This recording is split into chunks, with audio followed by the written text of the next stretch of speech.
في عام 1955 أي قبل 21 عاما يعود الحبيب بورقيبة إلى تونس عودة الظافر. الحبيب بورقيبة رجل الساعة والمجاهد الأعظم وقائد الكفاح في سبيل الاستقلال الذي تحقق في العام التالي وفي ذلك اليوم المشهود 20 من مارس 1956.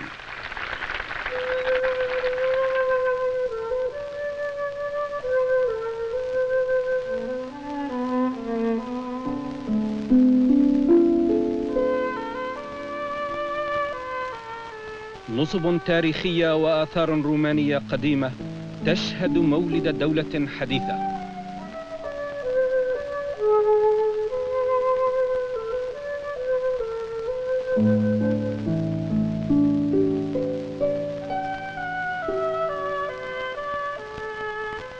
هنا شهد التاريخ مطلع الحضارة الإنسانية وأبهة الإمبراطوريات العظيمة في ذروتها واضطرابها في سقوطها، حتى نالت تونس أخيرا استقلالها قبل 20 عاما.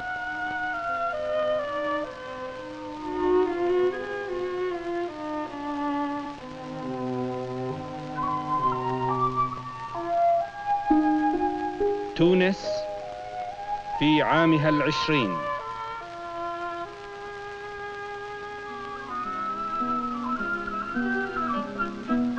تونس العاصمة رمز لحيوية هذه البلاد. إن نظرة إلى المباني الجديدة العديدة وحركة السير المزدحمة تكفي لأن يدرك الإنسان مدى نمو هذه المدينة خلال 20 عاما الماضية.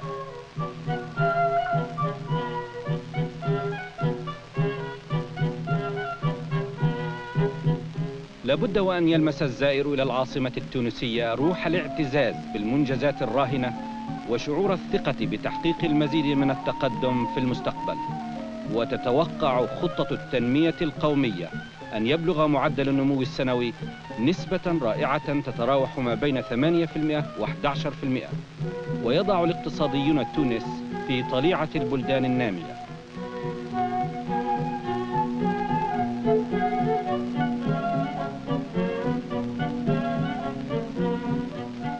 يتعين على تونس تذليل عقبات عديدة في سبيل رفع مستوى معيشة شعبها. فبينما يتمتع الثلث الشمالي من البلاد بموارد طبيعية وافرة وقدرة إنتاجية عالية، يشكو الثلثان الباقيان إلى الجنوب من جفاف التربة وقساوة المناخ. هنا تواجه جهود الحكومة لتوسيع الرقعة الزراعية كفاحا مستمرا ضد القحط والرمل والشمس والريح. يستخرج الماء من باطن الأرض وإن كان مالحا نوعا ما. إن سكان الصحراء قوم أبات تعودوا احتمال المشقات والمصاعب.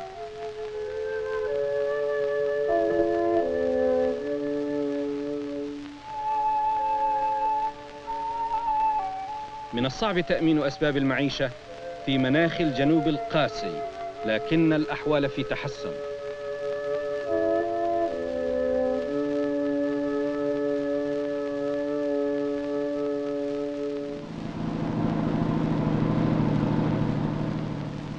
في عام 1959 أي بعد 3 سنوات من استقلال تونس، استقبل الرئيس بورقيبة الرئيس الأمريكي دوايت أيزنهاور، وأنشأ معه مثلما أنشأ مع عدة رؤساء أمريكيين من بعده روابط صداقة شخصية ودية وحميمة. قدم الرئيس أيزنهاور إلى تونس ليحيي هذه الدولة الفتية وقائدها العظيم، وليعبر عن شعور العطف المتبادل بين جمهوريتين ديمقراطيتين حرتين، وليبحث المسائل التي تهم البلدين. وكان الرئيس أيزنهاور قد تعرف على تونس وأعجب بأهلها قبل 16 سنة عندما كان قائدا عاما لقوات الحلفاء.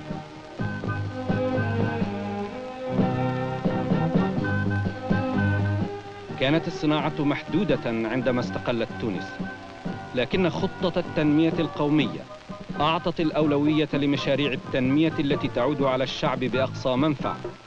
وقد قدمت الولايات المتحدة مساعدات هامة لهذه المشاريع، ولا سيما خلال سنوات الاستقلال الأولى الحرجة.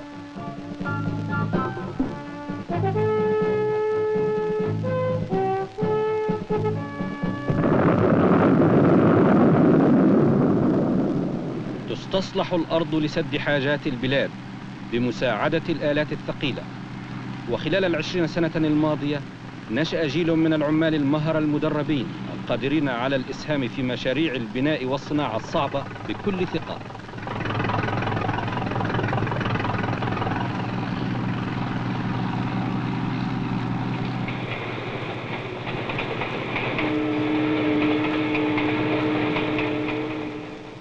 أنفقت تونس كثيراً من الجهد والمال على تعليم أبنائها، ويستأثر التعليم بثلث الميزانية الحكومية. وغالباً ما يكون أول مبنى جديداً يشيد بعيداً عن العاصمة مدرسة جديدة. إن منظر الصبيان والبنات في طريقهم إلى المدرسة يومياً بأزيائهم الزرقاء أبلغ تعبير عن طموح شعب يتطلع نحو المستقبل.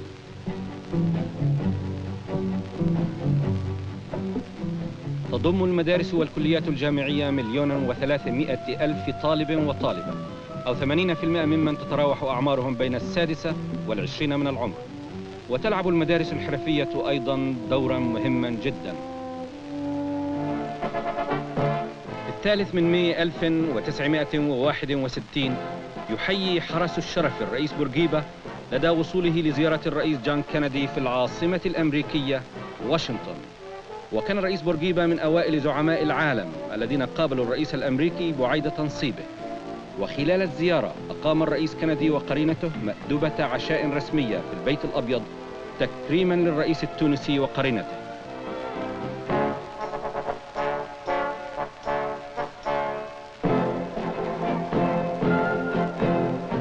استمرت روابط الصداقة والاحترام قائمة ما بين تونس والولايات المتحدة. فبعد 7 سنين اجتمع الرئيس بورقيبة بالرئيس ليندون جونسون الذي اعتبر رجل الدولة التونسي زعيماً له مكانة دولية، يحظى باحترام واسع، زعيماً ثاقب الرأي يدعو إلى الاعتدال في تسوية النزاعات الدولية.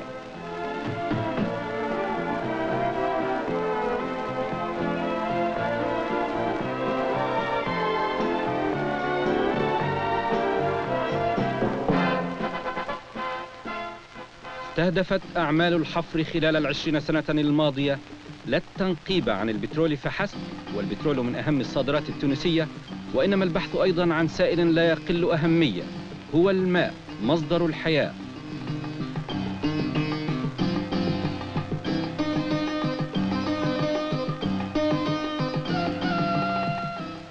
الماء ضروري للأرض والمحاصيل والبشر، ويستطيع الإنسان حيثما وجد الماء دفع الصحراء إلى الوراء.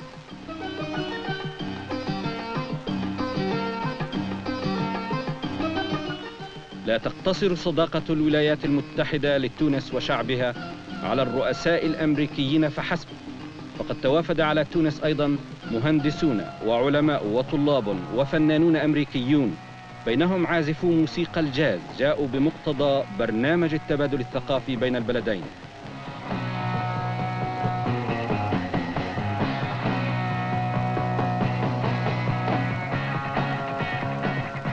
قال عازفو الجاز بعد تمتعهم بالضيافة الحارة ومشاركتهم في متعة الموسيقى الحيوية إنهم يشعرون كأنهم في زيارة أهليهم.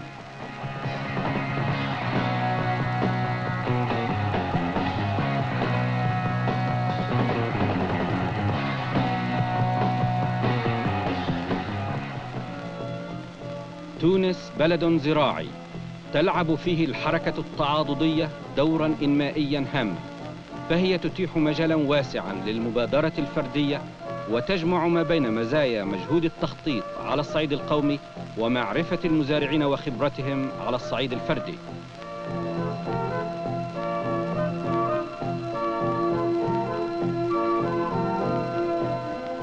اختبرت أساليب ري عديدة، ويعتمد نجاحها على المناخ المحلي ونوع التربة وخصائص المحصول وتضاريس الأرض الطبيعية.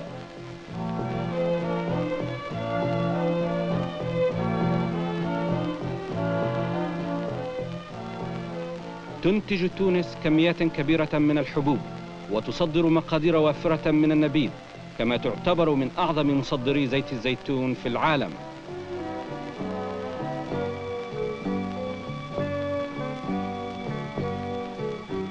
يعيش أكثر من نصف سكان تونس على الفلاحة، وحيثما عثر الإنسان على الماء أصبحت الأرض غضة ومنتجة.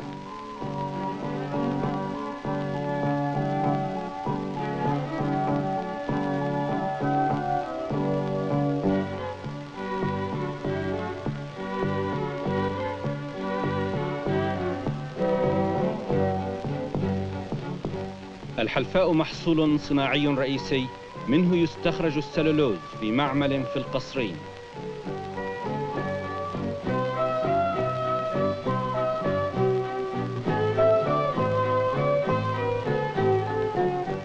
توسعت صناعة البناء خلال سني الاستقلال العشرين.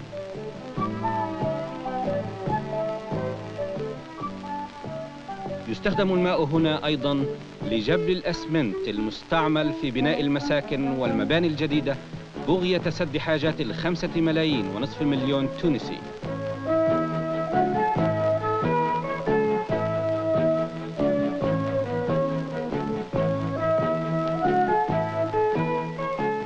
يشكل انحباس المطر خطراً على تونس، وكذلك السيول المفاجئة التي نشرت الدمار في بعض أنحاء البلاد عام 1969.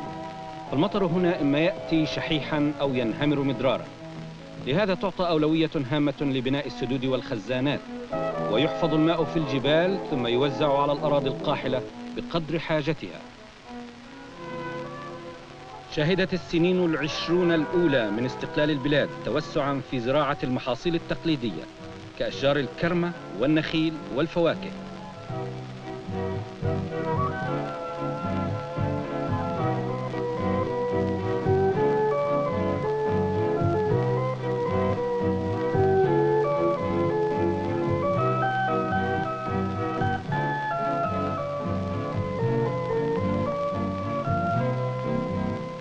عشرون عاماً من السلام جعلت حقول القمح أكثر من أي وقت مضى رمز الخيرات في بلد آمن، ومذكراً بأن تونس كانت قبل 2000 سنة مصدر غلال الإمبراطورية الرومانية.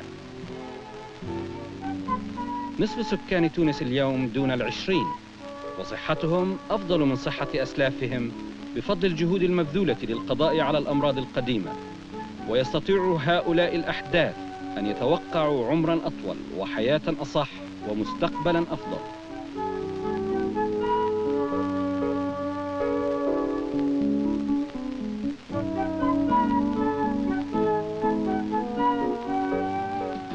ال20 سنة الأولى من استقلال تونس وتقدمها قصة رائعة ونبراس للبلدان النامية.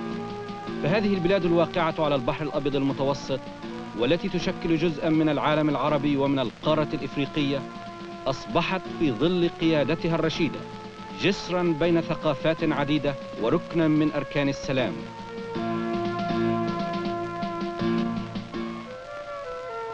في نوفمبر 1973 قدم وزير الخارجية الأمريكية الدكتور كيسنجر ليستشير الرئيس بورقيبة أثناء قيامه بأول جولة بحثاً عن حل سلمي لمشكلة الشرق الأوسط، وكان اجتماعهما أشبه باجتماع صديقين. فمنذ أن استقلت تونس وهي ترتبط بأواصر الصداقة الوثيقة مع أمريكا. تحدث رجلا الدولة عن دور بلديهما في إحلال السلام في العالم ومساعدة الناس على العيش بحرية ودون خوف. وفي مارس 1976 قدم المستر نيلسون روكفلر نائب الرئيس الأمريكي وقرينته يحملان معهما إلى تونس تحيات الشعب الأمريكي والرئيس جيرالد فورد بمناسبة الذكرى السنوية 20 لاستقلالها. وإذ يحتفل الشعب الأمريكي في 4 من جويلية 1976 بذكرى مرور 200 عام على استقلال بلاده، يشعر برابطة ودية وثيقة نحو تونس. وفي 20 من مارس 1976 يقود الرئيس الحبيب بورقيبة مؤسس الدولة التونسية الحديثة شعبه في احتفالات الحرية ومرور 20 سنة في ظل الاستقلال والتقدم والسلم، ويتردد صدى الهتاف والفرح في سائر أنحاء البلاد. طابت أيامك يا تونس على مدى الأجيال.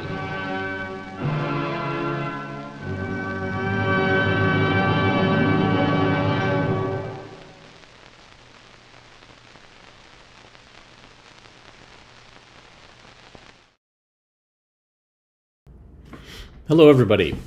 I'm Skip Elsheimer. Welcome to the AV Geeks Lunchtime Streaming Show, where we watch old 16mm films, and that was a U.S. Information Agency film about Tunisia. And, and it was either in Arabic or Tunisian. I'm not sure. But I don't know if you saw, there was that... there's some street shots where there's that hotel that's kind of, that building that looks like, it's kind of like a trapezoid. That was supposedly the inspiration for the Jawa transport vehicle, because George Lucas shot in Tunisia a lot of the first Star Wars scenes on... I can't remember the name of the planet. I can't remember it. Anyways, so yeah, that's what supposedly the hotel was based on, or the transport was based on. Here's a film about our country's flag. Enjoy.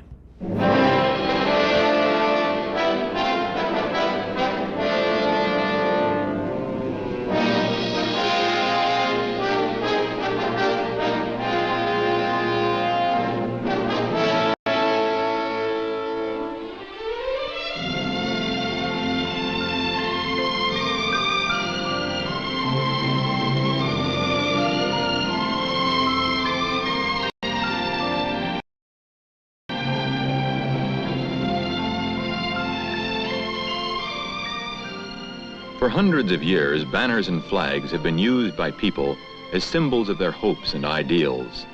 One of the first acts of any new nation is the adoption of a flag which can be easily identified wherever it is flown. The design and colors nearly always are drawn from the experiences shared by a people during the period leading to the formation of their nation.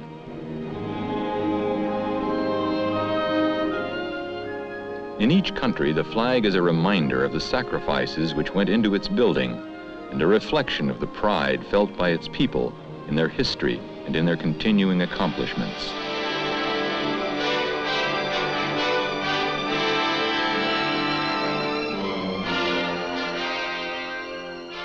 The flag of the United States served such a purpose. The red and white stripes and white stars on a blue field have been part of this heritage since the time of the Revolution, which brought American independence.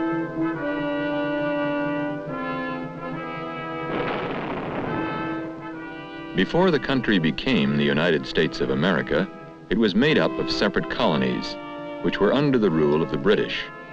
As years passed, the people of the colonies objected to some of the British laws and tried to have them repealed.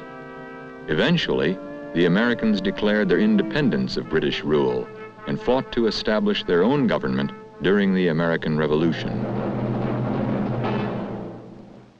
During the early part of the war, many flags were used. Each stood for a colony from which soldiers came. The New England colonies used a white flag with a green pine tree on it, for the words, "An Appeal to Heaven." It was used by ships of the American Navy. A rattlesnake, a venomous snake found only in America, was used as an emblem sometimes. Rattlesnake flags were carried on the new American warships, which put to sea in January 1776. The flag called the Navy Jack was also known as the American Stripes. It was one of the first to have the 13 stripes. Since the colonies had belonged to the British, they had flown British banners on their ships. In the early days of the war, many of them continued to use flags much like the old British ones. The Taunton flag, which originated in Taunton, Massachusetts, was the same as the British naval flag, except that it bore the words Liberty and Union. In his painting of the first real battle of the Revolution on Bunker Hill, John Trumbull showed the Continental flag. It is said the Bunker Hill flag was also carried at this battle. No one really knows what American emblems were employed there.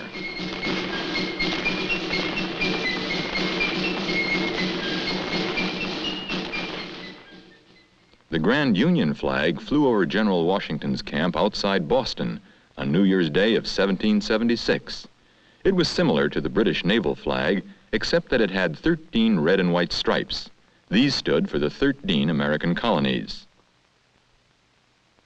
The Grand Union was used on American naval vessels. Captain John Paul Jones raised it on his ship, Alfred, on December 3rd, 1775. There are many stories told about who designed and made the early flags. The best known is about Betsy Ross. According to tradition, General Washington and 2 other men called on Betsy Ross at her home in Philadelphia in June 1776. They presented her a design with red and white stripes and a blue field with 13 white stars. The men asked her to make a flag from their drawing. Betsy Ross agreed, but she told the men that 5-point stars were prettier than the 6-point stars of their design. She showed them how easily a 5-point star could be cut.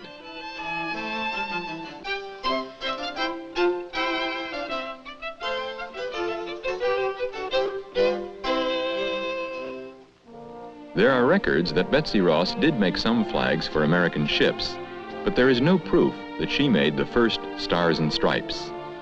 All we really know is that the Stars and Stripes is the flag adopted by Congress on June 14, 1777.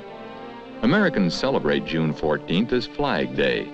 In the records of the Congress of that day, it says that the flag of the United States be made of 13 stripes, alternate red and white, that the Union be 13 stars, white in a blue field, representing a new constellation. Even so, the early flags did not all look the same. There were no rules about how the 13 stars should be arranged. The Bennington flag is said to be the first Stars and Stripes carried in a land battle. It can still be seen in Bennington, Vermont. The first international recognition of the official American flag occurred on February 14, 1778. The French saluted it on Captain John Paul Jones's ship, Ranger.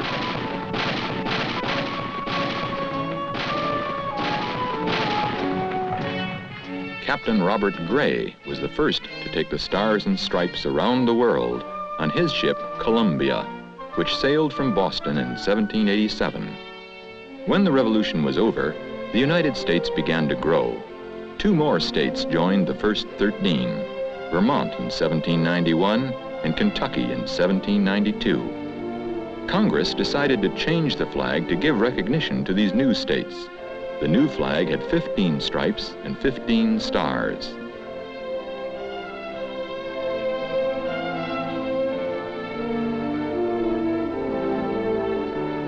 During the War of 1812, this expanded flag flew over Fort McHenry in Baltimore during the British bombardment. It inspired Francis Scott Key to write the Star-Spangled Banner. This very flag that still waved when the battle was over is on display today at the Smithsonian Institution. On April 4th, 1818, Congress once more altered the design of the flag. By then, there were 20 states in the Union.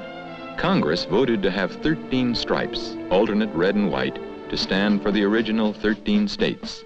There was to be 1 white star on the blue field for each state. As new states were admitted, another star would be added for each. When the Civil War began, there were 33 stars in the flag. The Union did not change the design to show that some states had seceded. A new star was added for Kansas in 1861, and a 35th for West Virginia in 1863.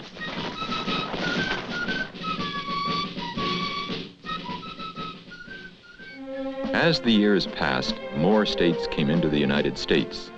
By 1900, there were 45 stars.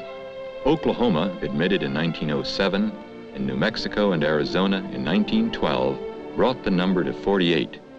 The United States stretched from the Atlantic Ocean on the east to the Pacific on the west, and from Canada on the north to Mexico on the south.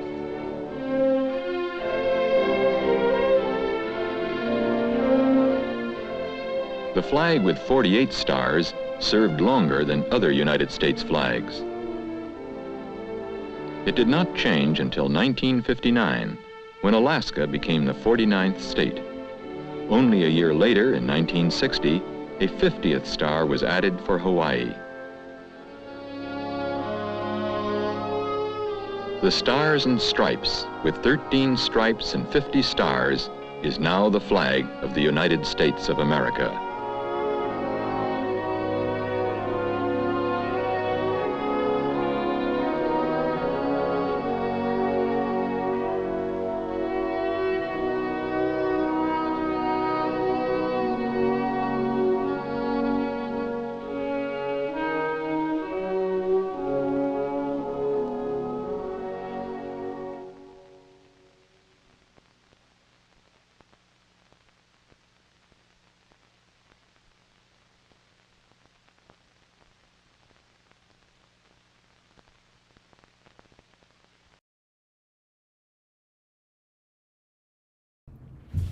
So having grown up in elementary school during the bicentennial, boy, did I learn a lot about those flags.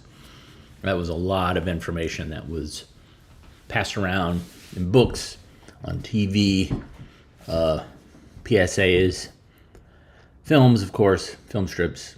Yeah, so I learned all that stuff back in the day. So it's almost like spring outside. Even though I know there's going to be a second winter blast that's going to knock us on our butts. So here's Animals in Spring. Enjoy.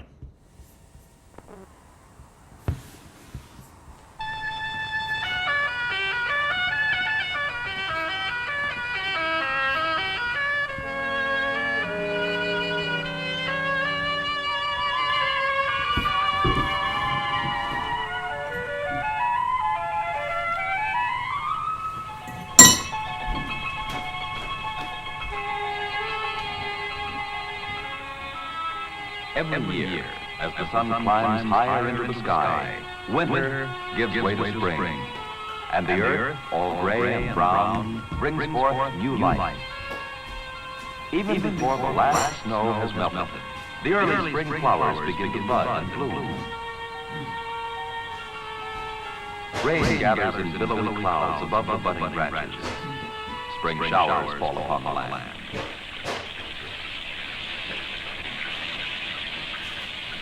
Rain fills each brook and stream. Rain and warm sun cause the red maple to blossom. Spring is a time for nesting and new birth. One of the sounds of spring is the peeper frog.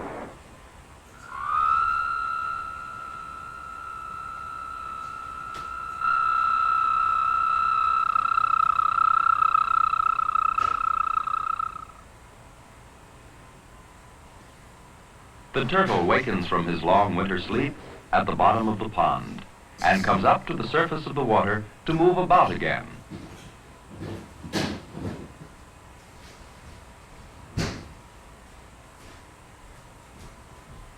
The salamander, too, is warmed to action. In shallow water, the eggs she has laid are hatching in the warm sun.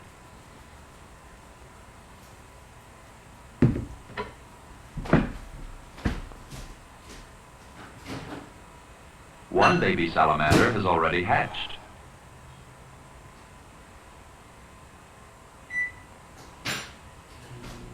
In early spring, some fishes come up from the sea to lay their eggs in shallow creeks.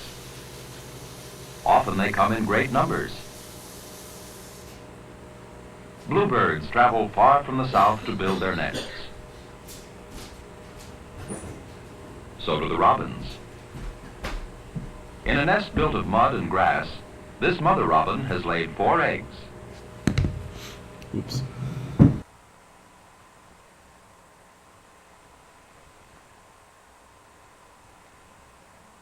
She must keep them warm to hatch them.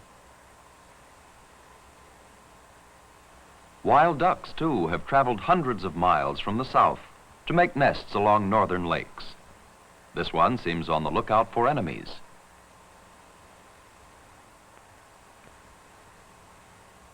The bobwhite quail are building a nest.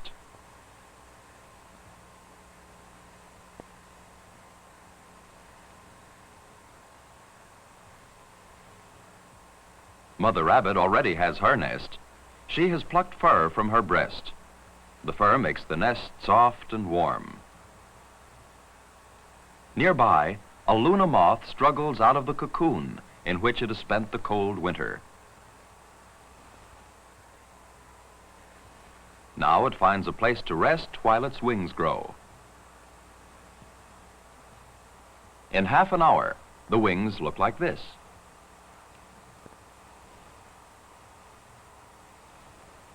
Now they're complete, except for the trailing tips. And within an hour, here's the full-grown Luna moth. Meanwhile, a nest of tent caterpillars is hatching in a wild cherry tree.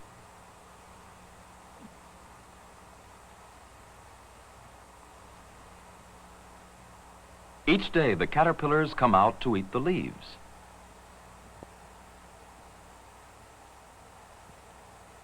In a short time, they could strip an entire branch of leaves, but fortunately, not many of the worms will survive.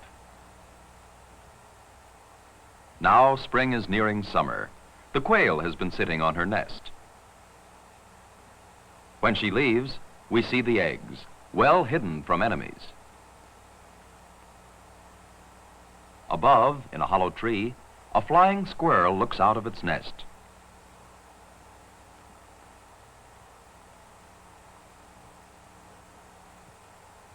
Inside, it has two young, helpless babies to watch over.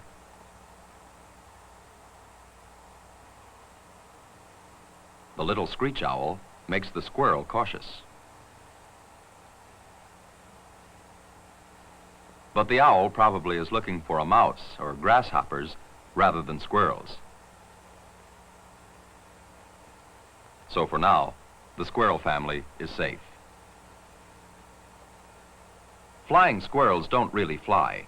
They have skins stretched between their front and back legs, so they can leap and sail a long way.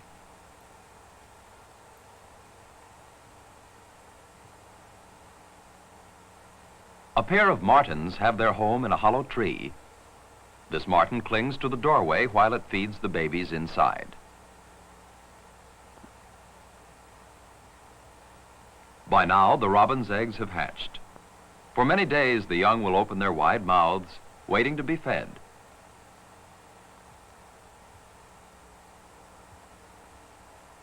The eggs of the mallard duck are just hatching.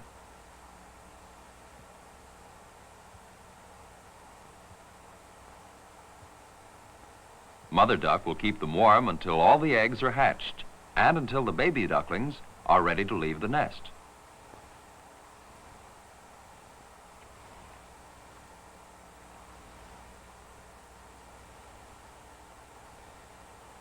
Not far away, a woodchuck stays close to her underground home while she eats a juicy root.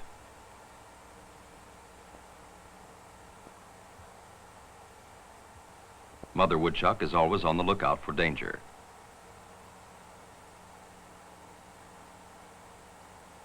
Here is a fox, a dangerous enemy of woodchucks. Mother woodchuck plays safe. These baby rabbits are staying in their nest while their mother guards them.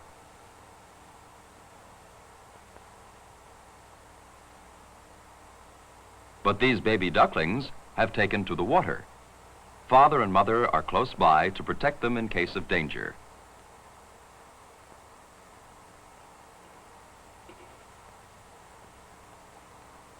Under the water, other animals are living and growing. This is a water beetle larva. Such a larva eats many small animals. This one tries to catch a tadpole, and this one catches a tadpole.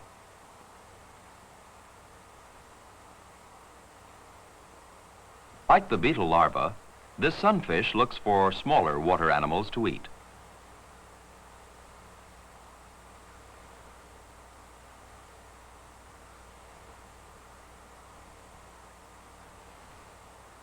Sunfish babies have to look out for themselves.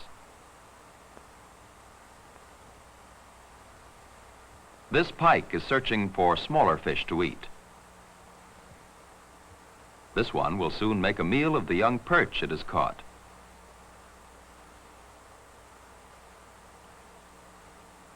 In the cherry tree, the caterpillars have grown larger, but birds have eaten most of them.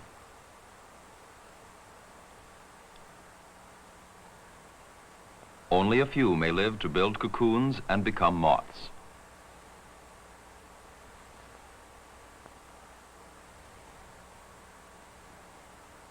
The young robins have outgrown their nest, and all but one, have left. Their parents will still have to feed them for some time. We've seen that spring is a time of new life. Some animals, like the turtle, wake from a long winter sleep. Some, like the moth, come out in a new form. Many birds travel long distances from their winter homes to build nests and to rear their young.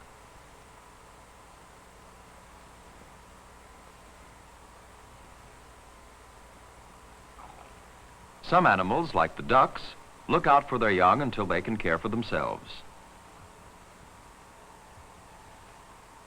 While other baby animals, like sunfish, must always care for themselves and take their chances with larger, more powerful animals.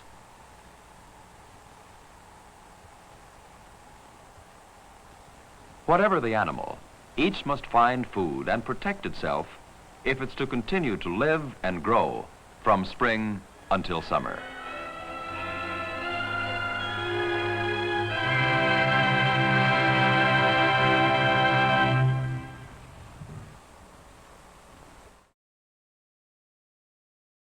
Sorry about leaving the mic on. I got very excited. I made some spaghetti and meatballs last night and was excited to heat them up for leftovers for lunch.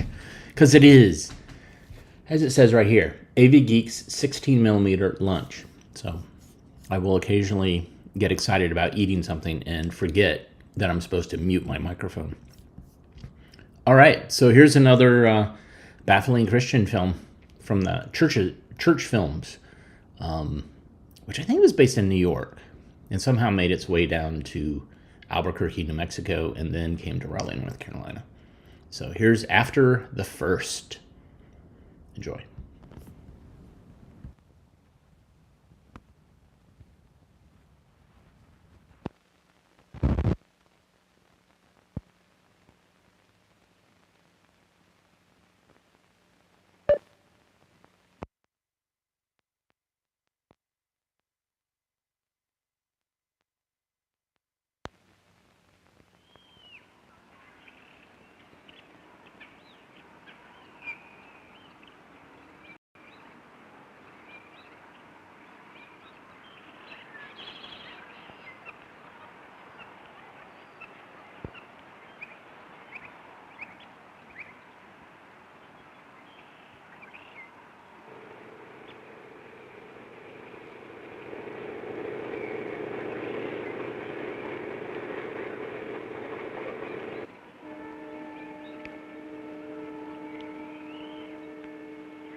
You want another cup of coffee? How about half a cup?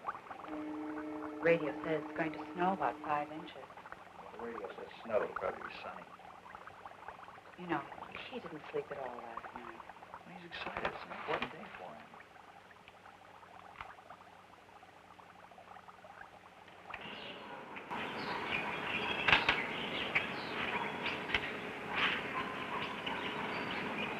I still think he's too young. He's not too young. He's 12 years old. When I first went out there, I was 9. So you were 9. Things are different now. You know, he's not going out there with a school chum. You know, I've been hunting before. Nancy, that party you gave him last night, he enjoyed. It was very nice. But that was your present to him, not mine. Today is mine. All right, but just be careful. If you had your way, we'd be up to our necks in animals. Rabbit? Nancy, rabbits are rodents. They eat crops. But the only way you're going to find out what we do is to go out with us. A walk in the woods will do you good. No, thank you. Okay. We won't stay up too long.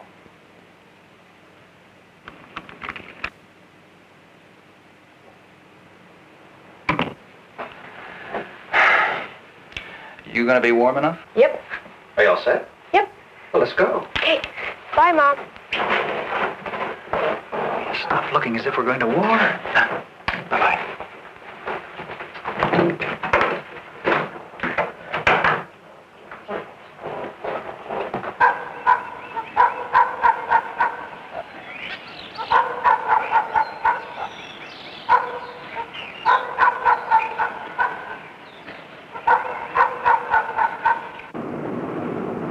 Glad to be out? Yeah.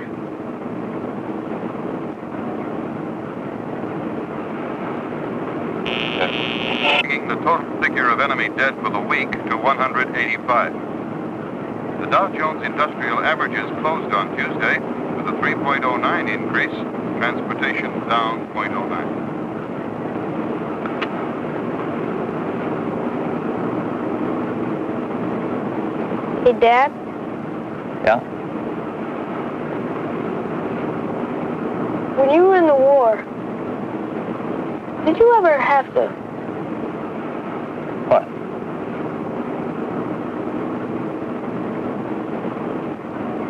Oh, you never really know for sure.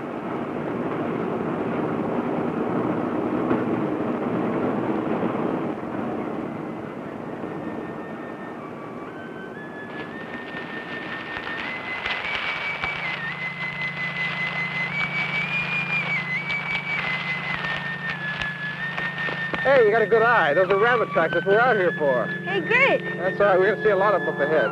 Okay.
Yeah, we got to cross it to get where we're going.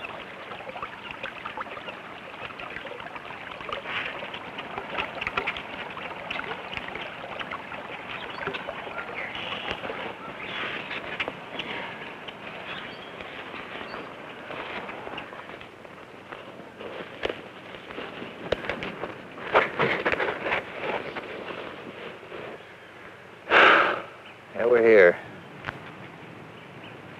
These are the woods you used to go to? Yeah, this is where your grandfather brought me for the first time. You know what he taught me when we got here? What? How to have respect for firearms. You ready? Yeah. Okay. Now, there's a right way and a wrong way to do this. Yeah. All right. Wait a minute. You'll get your chance. Just a second. Now, you keep the muzzle pointed to the ground at all times, even when you carry it. Okay. Now, you never load a gun unless you're ready to shoot it. This is the safety right here. Mm-hmm. And you keep it on all the time until you're ready to pull the trigger. Okay? Okay. All right. Now, usually it's a good idea to take your gloves off when you get a shell. Well, you can do it soon, huh? You take a shell. Put it in the chamber right here. Lock it in. Make sure it's in there. You take it from there and watch right in here. You'll see it go into the... See it go in? Now it's ready to shoot when you take the safety off. Okay. You're going to have a target. That stump. Which one? Right there. Okay. There you go.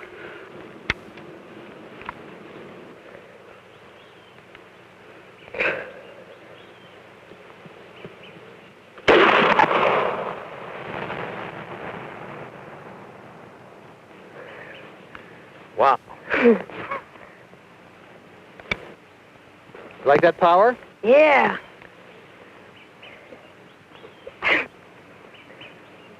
What'd you think when it happened? Got a kick. Yeah? How's your shoulder? It's okay. You want to try it again? Sure. Yeah? When? Now. Okay.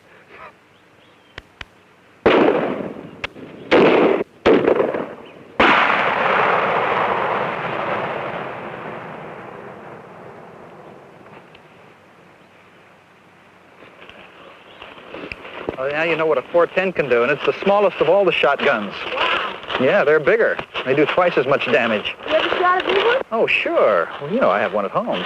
Hey, look, a bike. Oh, wait a minute. Now, I told you never to run with a loaded gun. Okay.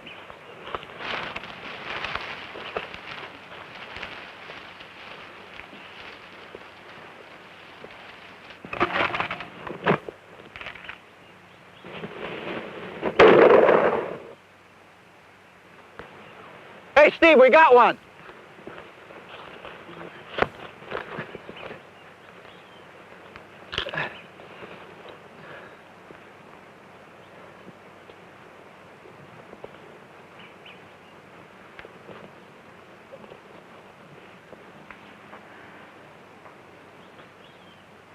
He can't feel anything. He's dead. Okay. It's a life cycle.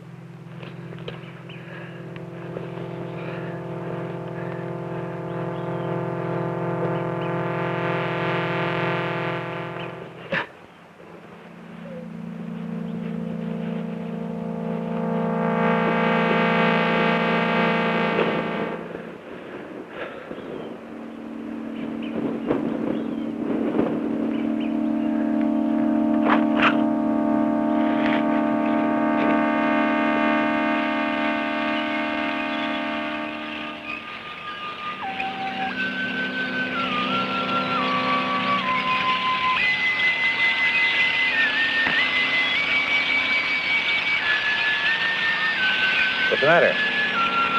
Nothing.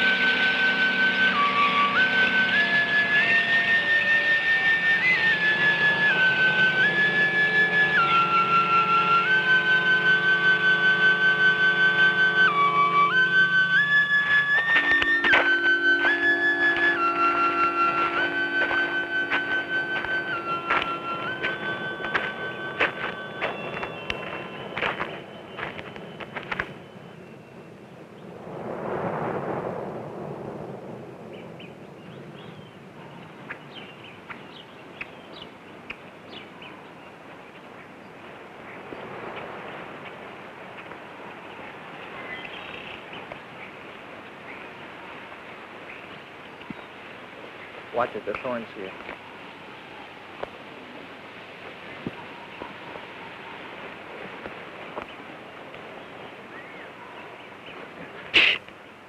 Steve, move very slowly. Here. Take it. Cock it. Cock it. Now look for the eye.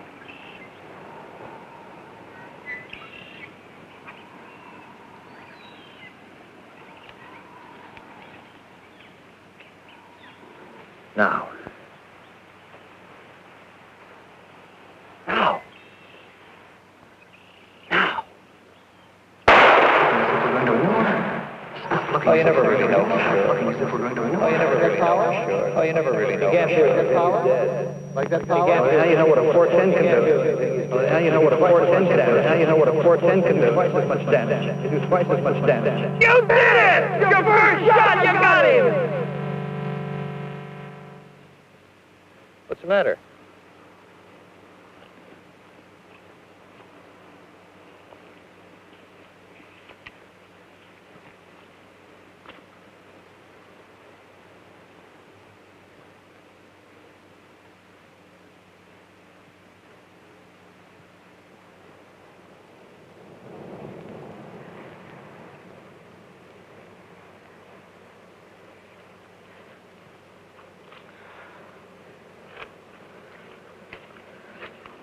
Two enough?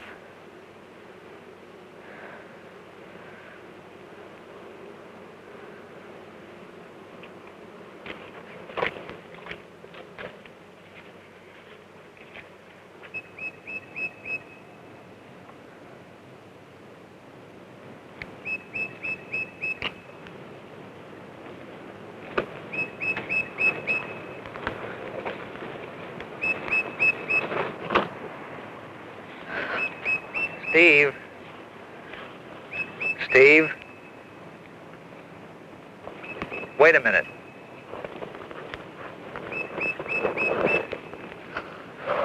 I know how you feel. I felt that way once. Come on, you'll see. After the first time, it gets easier.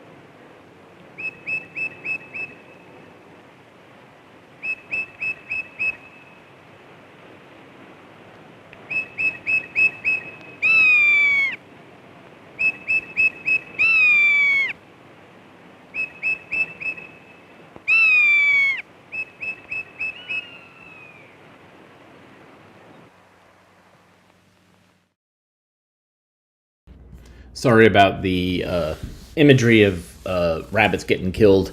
I grew up where we had rabbits, and we killed them for food and for fur.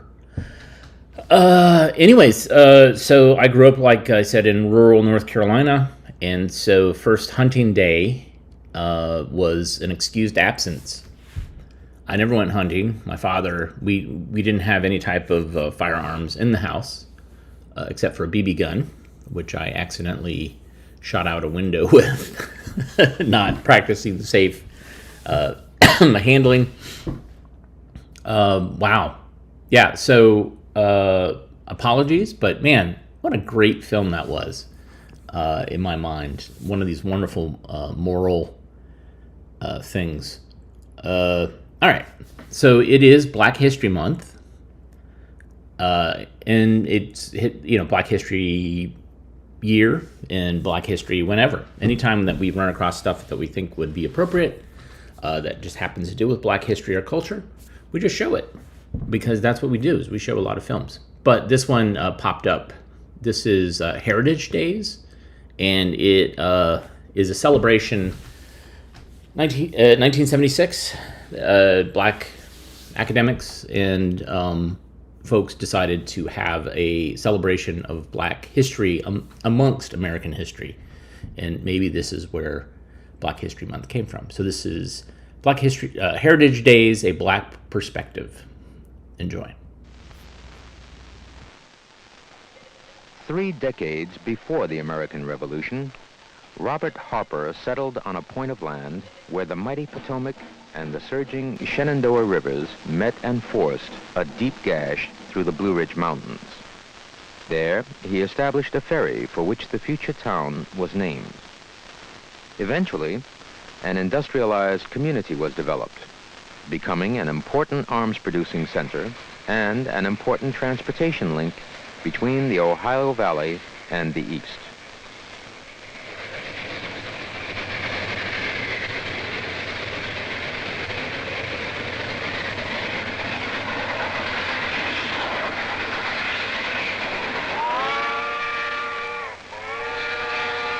The fact that Harper's Ferry housed a government armory was not overlooked by a man who was to make the city synonymous with the Black American struggle for freedom. In 1859, 17 months before the Civil War, the militant abolitionist John Brown staged a raid on Harper's Ferry. He was caught and hanged, but his name and the name of Harper's Ferry became an inspiration and a rallying cry for the people fighting against slavery. The importance of Harper's Ferry to Black history does not lie entirely in violent events. In 1867, John Storer chose Harper's Ferry to establish one of the first black colleges created after the Civil War. As one of the earliest centers of learning for blacks, Storer College occupies a special place in the history of Americans of African origin. In 1906, Harper's Ferry was the site of the second meeting of the Niagara Movement, which was later to become the NAACP. With such a background of incidents related to the movement for black freedom and education, it is certainly fitting that the National Park Service, in cooperation with the Association for the Study of Afro-American Life and History and the Storer College Alumni Association, presented at Harper's Ferry National Historical Park Heritage Days, The Black Perspective. The three-day program of events consisted of exhibits, well-known speakers, musical and dramatic performers, and the dedication of the Storer Room as a meeting place for the Storer alumni, also the place where classes will be held. All this brought some of the spirit of Storer College back to the campus.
Like many of the smaller black colleges, Storer College was unable to bear the spiraling cost of leaving its doors open.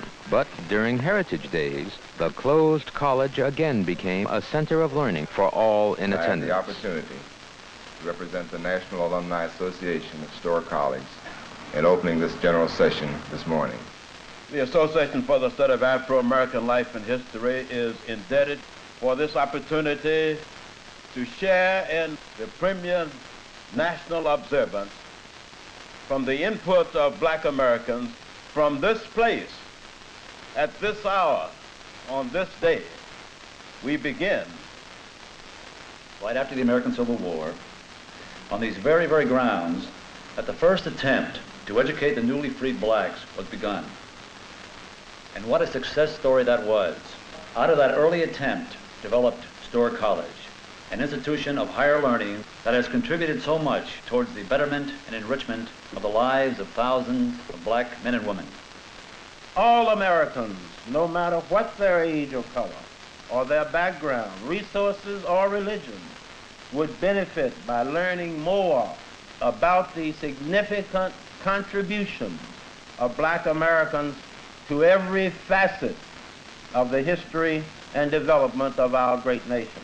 From the close of the American Revolution until the end of the Civil War, the central issue in our national political life was slavery. But there followed the Reconstruction period, and it centered on national discord of the entry of the American economy from the standpoint of the blacks who were to participate in our political life. Oh man, Lazarus, oh arise, don't you see?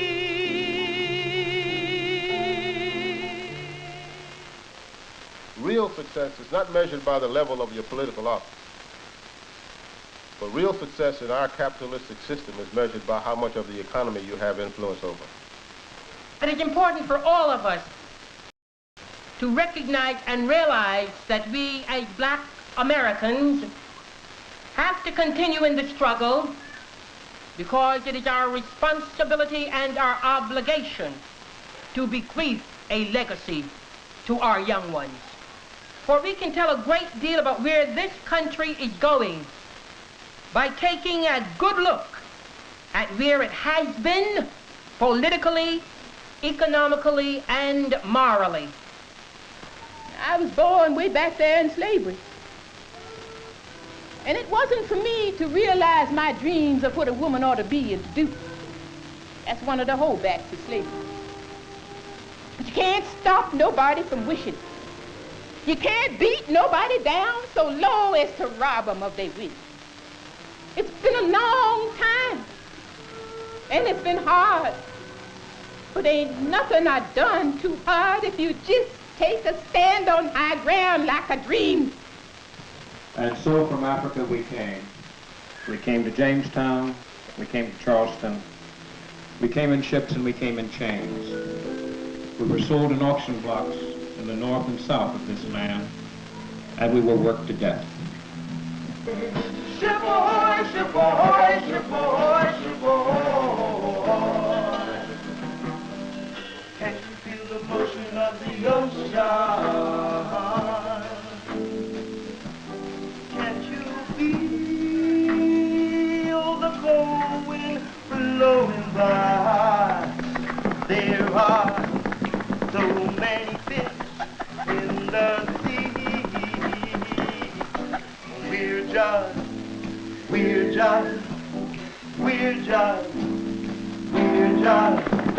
riding on a wave.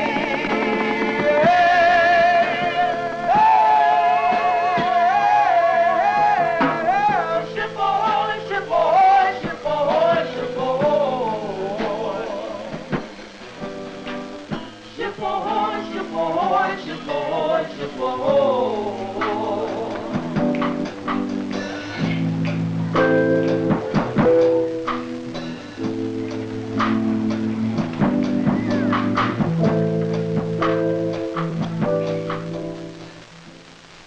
Drummers lost their hands if they tried to make drums or if they tried to use drums.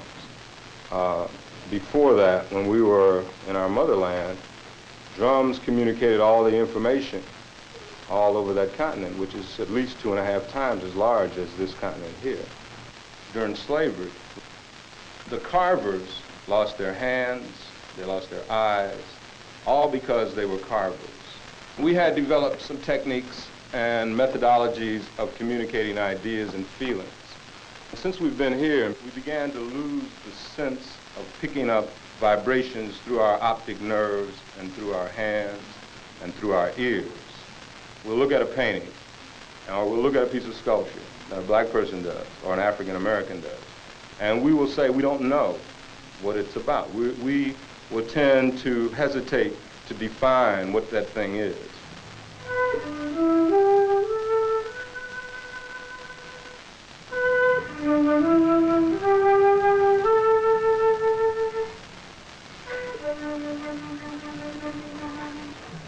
As Heritage Day showed, Africans had other ways of relating information.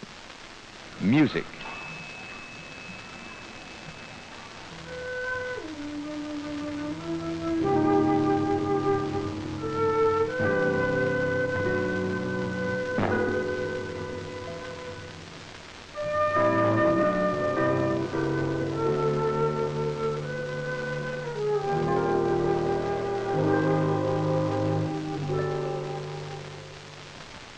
Buzzard, turtle monkey.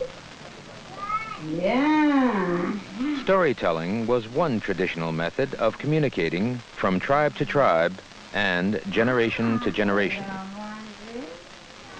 Don't you want to come with me? Come on. The monkey said, yeah, man, I'll go with you. The buzzard took the monkey for a ride in the air. The monkey thought that everything was on the square. The buzzard tried to throw the monkey off his back. The monkey grabbed his neck and said, now, listen, Jack, I better straighten up and fly right. Straighten up and... Theater, another form of communication. Droning, a drowsy, syncopated tune of those weary blues. Kitty, you come in here right now. I see you out there on that fence, and you come right on in here. Hey, I can't, baby. I got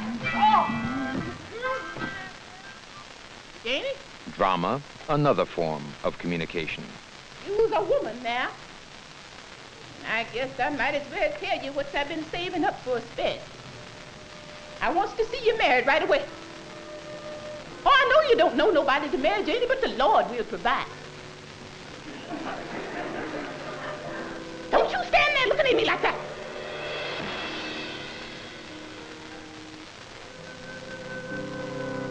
Honey, come on over here and sit down at your grandmammy's feet like you used to. I wouldn't hurt a hair on your head, baby. And I don't want nobody else to if I can help it. Lord, have mercy.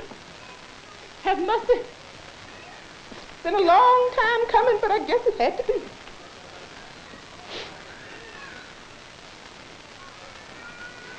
Janie, how long you been lying Johnny Taylor to kiss you like that? Oh, this is the first time. Thank you, Jesus.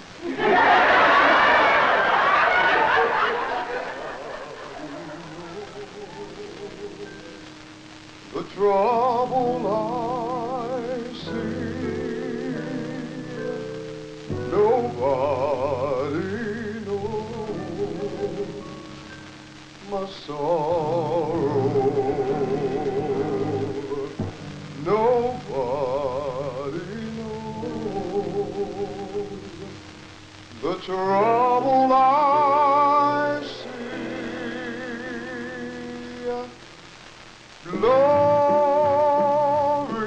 hallelujah.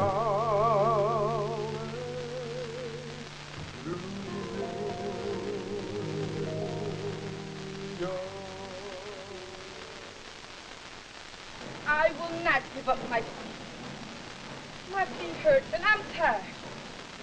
Besides, I was here first, and I will not give it up, especially to a man. When Rosa Parks refused to give up her seat on a bus, she sparked a movement to gain for every black man and woman the rights guaranteed in the 14th Amendment to the Constitution. Sometimes I'm up, sometimes I'm down. Oh, yes, Lord. Sometimes I'm almost to the ground. Oh, yes, Lord. Corps, SNCC, the NAACP and the SCLC join forces to bring about the historic March on Washington, a gathering of more than 250,000 persons who peacefully demonstrated their grievances in the capital of a free world. Names like Martin Luther King and Malcolm X took over the headlines. We shall over. Nonviolence escalated in violence. I have a dream that one day every valley shall be exalted, every hill and mountain shall be made low, and the rough places shall be made plain. Jews and Gentiles, Protestants and Catholics will be able to join hands and sing with the Negroes in the spiritual of all. Free at last, free at last. We are free at last. There's a certain amount of traveling in a dream deferred. There's a certain amount of traveling in a dream deferred. What happens to a dream deferred? Does it dry up like a raisin in the sun? Does it fester like a wound and then run? Does it stink like rotten meat? A crust and sugar over with a syrupy sweet Maybe it just sags like a heavy load. Or does it explode?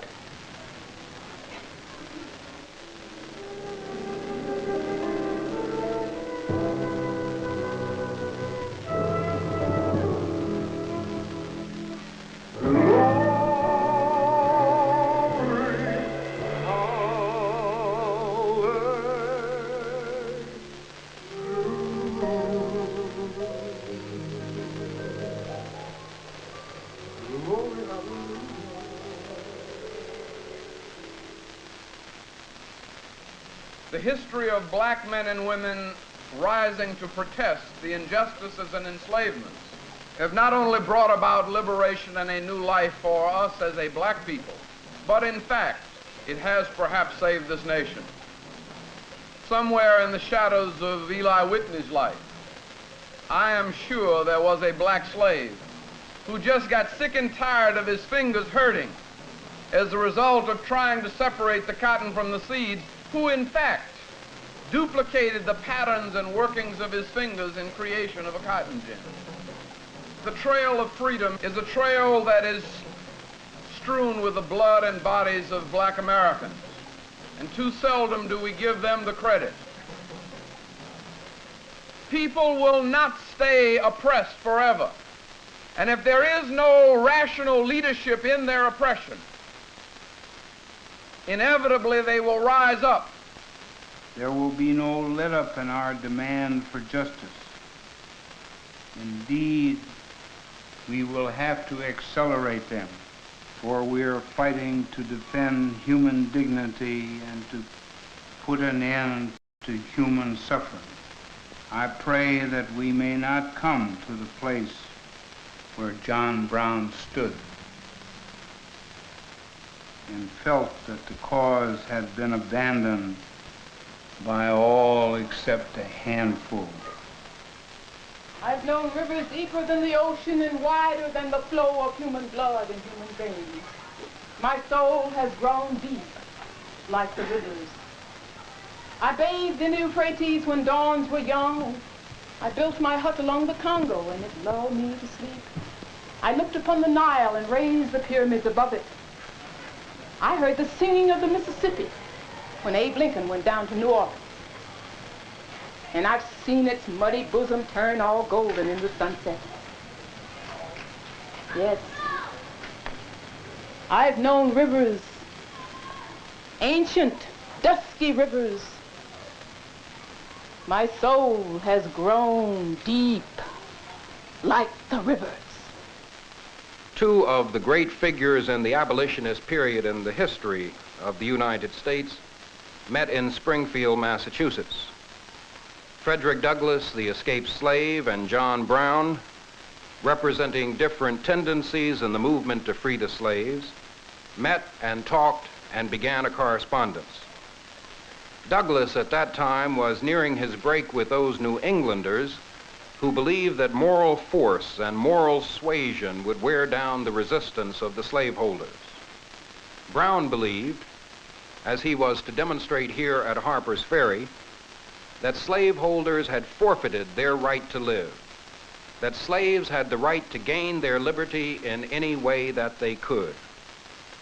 Brown and Douglass met again off and on in the years between until one fateful night, August 20th in 1859, in a stone quarry near Chambersburg, Pennsylvania, Brown and Douglass met again. Brown told Douglass his plan to seize Harper's Ferry, to capture the leading citizens, and to hold them as hostages. Douglass was shocked, but Brown persisted. "Come with me, Douglass," he said. "I will defend you with my life. I want you for a special purpose. When I strike, the bees will begin to swarm, and I will want you to hive them." Douglass said no, but his companion, Shields Green, and an ex-slave himself, said, "I'll go with the old man." The differences then between Brown and Douglass are sadly still with us 100+ years after the raid on Harper's Ferry.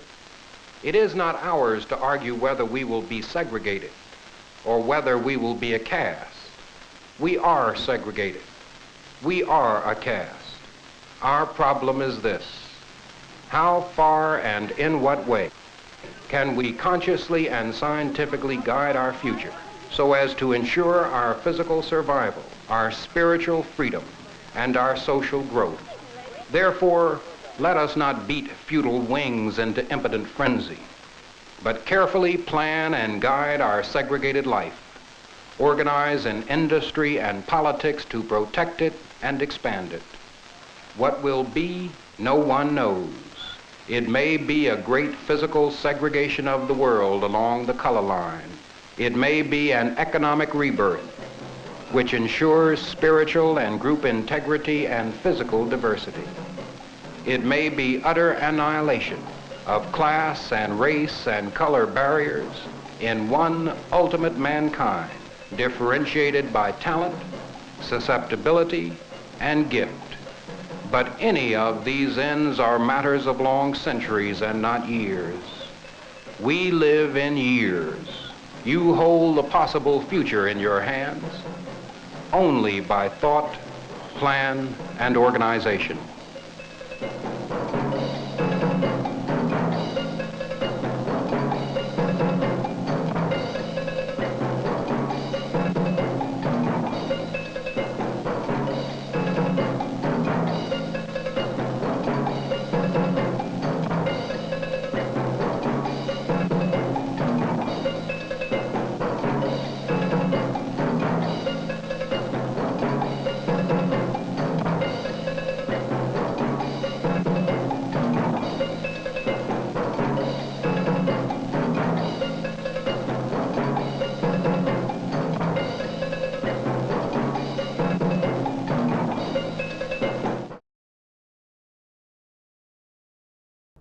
I mean, this is what makes America great, right? It's our diverse backgrounds and cultures that we brought to this country.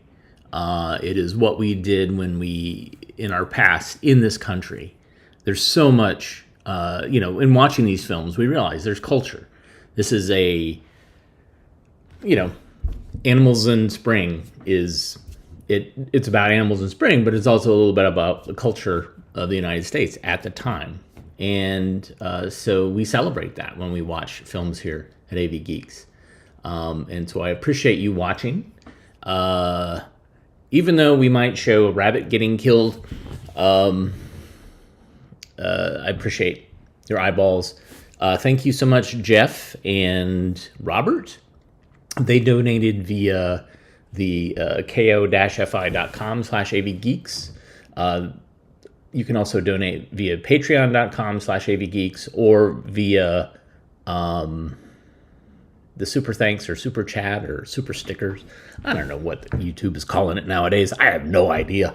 But you can also watch other films that we're putting online. Like I said, previous episodes, we're trying to hit 10,000 films by the end of March.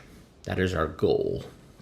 And what that's going to mean is we're also going to deduplicate. So there's sometimes 3 copies of a film online because over a period of the last 15 years, I've uploaded and I'm like, oh yeah, I'll just remove the other one. And I haven't done it. So we'll make it a true 10,000 unique things. And so I appreciate so much your eyeballs and your comments and your attention and your patience when I don't technically do things right. But we'll be back again tomorrow. Tomorrow's Friday. Holy cow, Friday. What are we going to do tomorrow? Who knows? But we will see you soon. Everybody have a great rest of your day. We love you very much, and we hope that you can share that love with other people in your life, especially those who maybe need it. It's rough. It's really rough out there. And I feel very lucky to have you guys in my life as people that we can, share with and talk with and have this kind of little tiny, it's like a coffee clatch, right? We all kind of hang out and, have lunch and we watch these old films. So I very much am grateful for that and for you. All right, take care.